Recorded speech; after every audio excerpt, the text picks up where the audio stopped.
is going on, Headliner Nation? Jake and Kyle back here to talk about Week 11 for the second time, because the first time we recorded it just didn't turn out right. I have no idea. Use this word "we" a little loosely there. I feel like I must have recorded it in a weird type of file and it didn't work. So we're going at it again. Are we recording right now?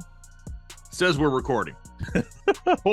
Hopefully we can post this on YouTube, and before the comments start flooding down below, and to beat Kyle to the punch, yes, I have a Band-Aid on my face because I'm hiding something that I don't want you to see. Now, I wish I had a cool story, but I don't. However, the first time we recorded this, Kyle came up with this scenario of where somebody talked crap about Nick Chubb, and I laid him out, and this is all I have to show for it, and that sounded so much cooler. So we're going to go with that story. You even had the opportunity to actually use it this time, and you still didn't. I didn't. I'm trying to be upfront with the people, Kyle. I'm trying not to lie about it. I mean, I've had a skin tag here for like 20-some years, and I thought it would be gone by now, but it's there, and it's not happy looking, so I'm covering that bad boy up. But Kyle, we're not going to waste any more time. People don't care about skin tags right now. What they care about the duds. The studs that dudded. I think a lot of people probably don't care about these people right now because they're pissed off in their performance, but we won't waste any more time. We'll get right into it. The first one on the list is going to be Josh Allen. Now, when I put Josh Allen on this, I kind of contemplated whether I should or not. There was a lot of things going against Buffalo to even play in this game. He threw for 197 yards and a touchdown, only 7 yards rushing, so that didn't overly help. I understand. Kind of has his back against the wall, though. He's not only dealing with that issue with his elbow, the weather from Buffalo, big, huge mess. We'll give him a pass for this 1 week. Who we will not give a pass to for this 1 week is Kirk Cousins, who went out. Actually, the Minnesota Vikings in general just went out and laid an absolute egg. Kirk Cousins, 105 yards passing, no touchdowns, no interceptions. In a game in which they were losing horrifically, you think that you could rack up some passing yards. That didn't happen. How about the running backs? Almost every single first-round running back pretty much busted. Nick Chubb, 14 carries for 19 yards. Saquon Barkley, 15 carries for 22 yards. How about Joe Mixon? Even though he got injured prior to leaving, 7 carries for 20 yards, 3 receptions for 42. Dalvin Cook, 11 carries for 72 yards. Honestly, the best performer in Minnesota was Dalvin Cook, the running back, in a game in which they were trailing by more than 3 scores. Try to figure that one out. Huh? Something's off. Something just doesn't make a whole lot of sense right there. And then Dameon Pierce, 10 carries for 8 yards. Dude averaged less than a yard per carry for people out there. It was a rough one for the running back position here, but Kyle, I don't know if it was much easier for some stud wide receivers as well. You know, I don't think so. A.J. Brown ends up, being a guy that doesn't put. Really, it was A.J. Brown, CeeDee Lamb, those two guys right off the bat. Justin Jefferson, they were down as well. And all of them had matchups that you expected a little bit more from, especially for A.J. Brown, because, and this is funny for me, earlier in the week, I told the Eagles fans that if the Eagles don't come to play, they could lose this game. And several people told me that I was out of my mind for that. And look what happened. So in a game which Indianapolis kept close, I would expected A.J. Brown to have a little bit more. CeeDee Lamb playing against Minnesota. They ended up blowing them out. If Minnesota would have made it a little bit more of a game, maybe we do see some more CeeDee Lamb. Justin Jefferson being behind so much. Where did he go to? It was just, for as bad as the wide receivers were, A.J. Brown, CeeDee Lamb, or as bad as the running backs were, A.J. Brown, CeeDee Lamb, Justin Jefferson, all high wide receiver picks. They also dudded this week. And at the tight end position, TJ Hawkinson, 9 targets. So you got the volume that you wanted from him. But he didn't even break 40 receiving yards. Yep, 5 catches for 34. Not going to cut it. Yeah, that's not going to do anything for you. That's not going to help you out. I mean, Taysom Hill might even have been a better start, and we know how I feel about Taysom Hill than TJ Hawkinson. And then 2 guys that we're not including as studs, but we wanted to bring up here at the end real quick, because 2 guys that we talked about a lot on the live streams this past week, Kadarius Toney and Mike Williams. Kadarius Toney played 11 snaps, or was he 6? 11 snaps. Mike Williams only played 6. That's a problem. That's a big problem. We had, and they were both set up for fantastic games, huge games.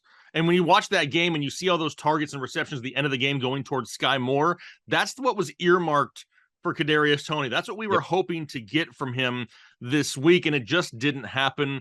A lot of people want to go out there and say, he was too overhyped. No, you can't you can't just figure out injuries like that. They're going to happen. It's the game of football. Is it ideal? No, but the last thing I ever want to see is people calling players trash or anything like that because of an injury, because they didn't perform for your fantasy team. You got to make sure you look at the big picture. You got to look at everything. Why are the things happening that are happening? Because once you start to understand that, you can really understand things going forward a little bit better. Mike Williams, only that one catch for 15 yards before he went out. A huge headache. A lot of people had a lot riding on those two guys here this weekend in that one game, and it just didn't quite pan out for sure. All right, let's go into some of our misses now, Kyle. Like we always say every week, we're going to dive into some of our biggest hits, our biggest misses. We don't do every player because we talk over like 100 players a week. I'll own the first three quarterbacks here, Kyle, because I don't even know if I had to do it over again if I would do it this way. I missed on Jacoby Brissett, Andy Dalton, and Ryan Tannehill, all three of which finish inside the top 12 at the position for the week. And had you told me, hey, Jake, at the end of the week, all these guys are going to finish inside the top 12, I would have thought you were absolutely like blackout drunk, because there's no way. But now that you look at it, Jacoby Brissett finished quarterback 4, threw for 3 touchdowns. Andy Dalton, a lot of people wanting to call for Jameis Winston to take over this job. He goes out and throws for 3 touchdowns. Ryan Tannehill, Thursday Night Football. Don't forget about him. He was quarterback 11, threw for 2 touchdowns, an interception, 22 of 27. I mean, they all played great. Now, I just don't know if those are names that we can trust really going forward each and every week. But this past week, they were a miss. The 2 running backs that I guess I took one in the balls, one to the chin, Kyle. Oh, that sounds bad to say on the internet. You took what to the chin? It wasn't the balls. It was just it was multiple shots. You know, one broke my jaw. One episode again now. That doesn't matter. I mean, it is what it is at this point. The last episode, you made some weird finger things too that I don't know if we should put on the internet either. That's true. So Najee Harris and Zeke Elliott. So Najee Harris, at the beginning of the week when we did our start sit videos, news had come out that he was limited with a knee issue, but that he was going to play through it, but Jaylen Warren was going to get more volume. Game comes, very difficult matchup going up against Cincinnati, who's a top 10 run defense. Jaylen Warren gets injured early. Najee Harris gets 20 carries for 90 yards and 2 touchdowns, also 4 more receptions for 26 yards in his running back 3. And then next, Zeke Elliott.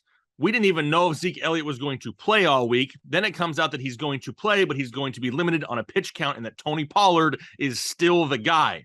And Tony Pollard was still the guy, but Zeke Elliott was saved with 2 one-yard goal line touchdowns and absolutely killed it for people on probably on most people's bench this week for sure. So he was a miss. Donta Foreman. In the video, I understand it was a difficult matchup going up against Baltimore, but we wanted this game to be close. The game was close. It was super close. Both teams sucked. Donta Foreman only 11 carries for 24 yards. Carolina kind of took the bait in this one. They threw the ball more than they probably should have. You don't want Baker Mayfield going out there and throwing almost 35 times a game if you want to win. And then their opponent, Kenyon Drake. Late in the week, Gus Edwards was ruled out. We knew that Kenyon Drake had produced in this backfield before against a Panthers team that just gave up 5 touchdowns to Joe Mixon a couple weeks ago. He seemed like a pretty decent start. He only had 10 carries, 46 yards, 2 receptions for 7, and killed a lot of people as well. The Treylon Burks breakout finally showed up. I mean, guy's been injured and just beat up and banged up all season. He comes into a tough Thursday night matchup. So I'm like, you know what? I'm going to be careful with it. We're not going to move forward with Treylon Burks this week. And then he ends up going for over 100 yards. And it really looked reminiscent of the way A.J. Brown was used in this offense. Big chunk plays. Yeah, not a ton of volume, but big plays to go with it. And that's what they were trying to replace when they drafted Treylon Burks. I'm glad to see it. Will we start him moving forward? We're going to keep an eye on it. I don't know if I'm jumping right on the start right away bandwagon right now, but we'll definitely eye it moving forward. Demarcus Robinson, I'm happy to miss on this one, because this is a guy that if you've been watching the waiver wire shows, I've been telling you for about 3 weeks to go and pick up, because his volume potential was a lot better than the Duve at this point. And he goes off for a huge day as well. He also goes over 100 yards, which is great to see. 9 catches on 9 targets. Love that for him. And then George Pickens ends up finding the end zone. It was a tough matchup for him. Kind of, when we look at Cincinnati, they do a good job of limiting some of those bigger plays, and George Pickens is able to find the end zone. But with him and Kenny Pickett and Pat Freiermuth, those 3 guys right now, they're really in sync. And Kenny Pickett took a step forward this week. He looked a lot better than what we've seen as of recent. Good to see him find the end zone with George Pickens. Austin Hooper scoring not once but twice. It doesn't even make any sense. The dude hasn't done. One was a reception thrown by Derrick Henry. It was a pass thrown by Derrick Henry, because that happens all the time.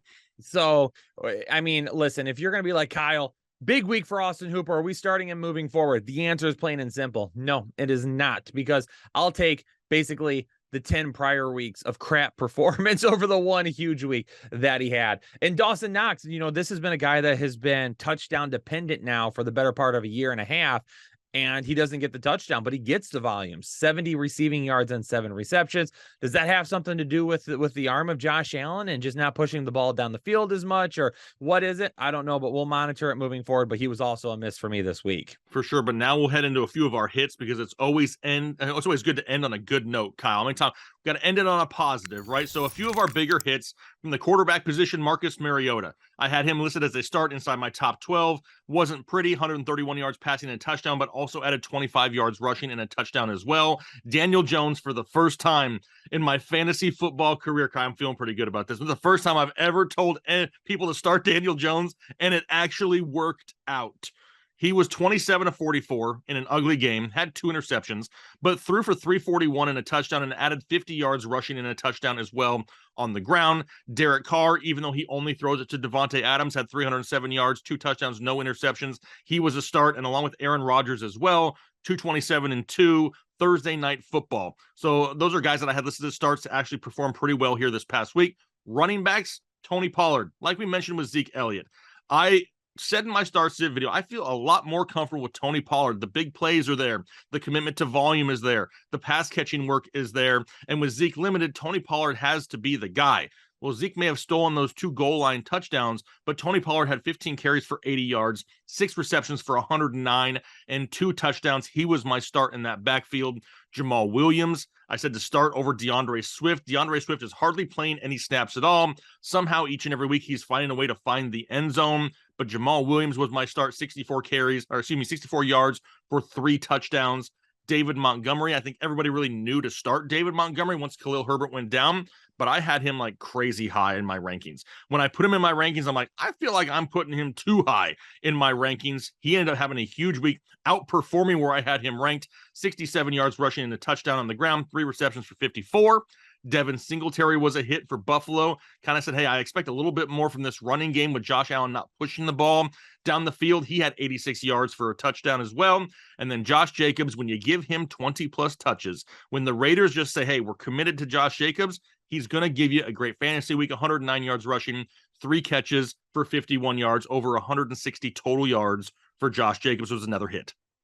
Jake, real quick, can you just tell me who leads the NFL in rushing touchdowns right now? That is Jamal Williams of the Detroit motherfucking Lions. Woo! Jamal Williams. Remember in the offseason when we told people that Jamal Williams was going to be an issue for DeAndre Swift? I got hate for that.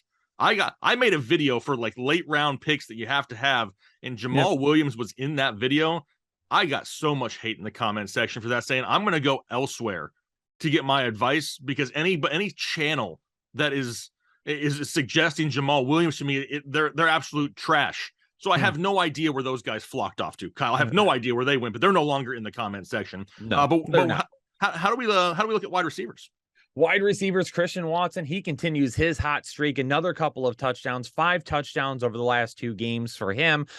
Put him as a start. It was a good matchup going up against Tennessee. Put him and Allen Lazard out there. Lazard definitely took the back seat to Christian Watson this week. And Watson is a guy right now, we knew when he was drafted that big play potential. He had a lot of raw skills. Now, he still has some developing to do. He still has some things that he needs to get a little bit better at. That could lead to some inconsistencies and some stretches, much like we've seen here. But Christian Watson, definitely a guy that people are hoping they can rely on at the wide receiver position into the fantasy playoffs. Amari Cooper, I mean, earlier in the week, I had him as a start and I had him inside the top 24, but both the start and sit video and the rankings videos were done before the decision was made to move the game to Detroit. So when that happened, that that helped us feel a little bit more at ease in starting Amari Cooper. Obviously, the floor going, or the ceiling going up against the Buffalo Bills was going to be a little bit lower, but he decided to break through that anyway. Care. A huge day for Amari Cooper. He scores a couple of touchdowns. Chris Olave, I think it's good to have Jarvis Landry back for Chris Olave. I've been really high on Chris Olave the last 2 weeks, and it hasn't really worked out. So to see him have that huge play, to see him score that touchdown this week was great. Between Juwan Johnson, Jarvis Landry, and Alvin Kamara, they're keeping the box a little bit closer to them. They're keeping those safeties' eyes up there, and that's helping Chris Olave get some one-on-one matchups down the field. Josh Palmer, need a side note here for a second, because I'm only going to take half a hit on Josh Palmer, because with Josh Palmer earlier in the week when we did the start and sit videos, I had him as a start because Mike Williams was returning to practice. Keenan Allen was returning to practice, but we didn't know about either of those guys. Gerald Everett had not practiced yet, and he was banged up coming out of an injury. So then fast forward to the rankings videos. Well, Mike Williams and Keenan Allen are both practicing now, and Gerald Everett is going to be like a partial participant in practice. Okay, now we got to try and say, okay, are these three guys coming back? Fast forward now to Saturday during the live stream. Now Gerald Everett is expected to play, Mike Williams is playing, and Keenan Allen are playing. All right, so we're going to have to limit Josh Palmer at this point. So if you asked about Josh Palmer, there was a few of you out there that was like, I don't know if I could risk it. I might go for somebody else that has a little bit more upside for me. And then all of a sudden before game time, Gerald Everett is ruled out, and then Mike Williams only ends up playing a few snaps. That obviously led to a huge opportunity for Josh Palmer. Now, the first play, or one of the first plays of the game, had a huge touchdown. Williams was still out there, but then obviously all the volume that we saw after that, a lot of that had to do with no Mike Williams. So I'm only taking half a hit because earlier in the week, yes, he was a start, but later in the week, we had to be careful with it. Some of you played him, some of you didn't, and if you didn't, it hurt a little bit. But we'll have to monitor the Chargers moving forward to see how they heal up, and if Williams and Everett end up playing again. Moving on to tight ends, Juwan Johnson. He is the only New Orleans player any of you should be considering at the tight end position. If I get another question about Taysom Hill, I swear, I'm going to block you all. Okay, I won't block you, but I'm going to ignore you for sure. Juwan Johnson is the tight end to own right now in New Orleans. Due to scoring, he scored like in every game except for one over the last 4 or 5 games. Absolutely comes through with another touchdown now. He's being looked at in the red zone. He's being utilized as a true tight end weapon. It's good to see. He's a guy that I think we're going to be able to start moving forward. And then Petty F, baby, Pat Freiermuth. The Moose. Woo! Him and Kenny Pickett, they are just like, I decided to do it again, Jake. No, you did it again, Kyle. I thought when we recorded this the second time, you wouldn't do the hand gesture, and here you go. You brought it back. I did it again. Him and Kenny Pickett, they're just on the same page. Tons of volume for Pat Freiermuth. Absolutely love to see it. He is a super safe tight end start right now. Do you think if we were to ask Anna, our moderator, who does sign language for a living, if this is like the official sign for like connected or whatever you just called him? I feel like Anna would just ignore. Anna would activate the flag if the flag was active. Which is not, because she broke it. So. She broke it. All right. Anyway, hey, that was the Week 11 review. Like I said, we're going over our biggest hits, our biggest misses, and there was a lot for Week 11. Some of these studs that underperformed did not help anybody, but what's going to happen going forward? Kyle, we're getting ready to drop some Week 12 content. It's Thanksgiving time, and with Thanksgiving week, we're going to just absolutely shove videos down your throat for 3 days because just like you, we want to spend time with our families as well. Thursday and Friday, some delicious food. I'm looking forward to some stuffing, Kyle. Christmas decorations are coming out this weekend. I'm going to start putting up the Christmas tree. It's going to be a good week overall. We want to take a quick second to make sure we wish everybody out there a happy Thanksgiving as well. It's going to be a banger. It's going to be a motherfucking banger of a meal. I can't wait for Thanksgiving. It's one of my favorite days of the year. We got 3 games on Thanksgiving Day to sit back, relax, and watch. And we'll make sure you have all your information before those games kick off. So do me a favor, if you enjoy the content, hit the like button, consider subscribing if you haven't already. Kyle and I are going to get out of here for the day, but hopefully you have a great rest of your day, a great week, and we'll talk to you later.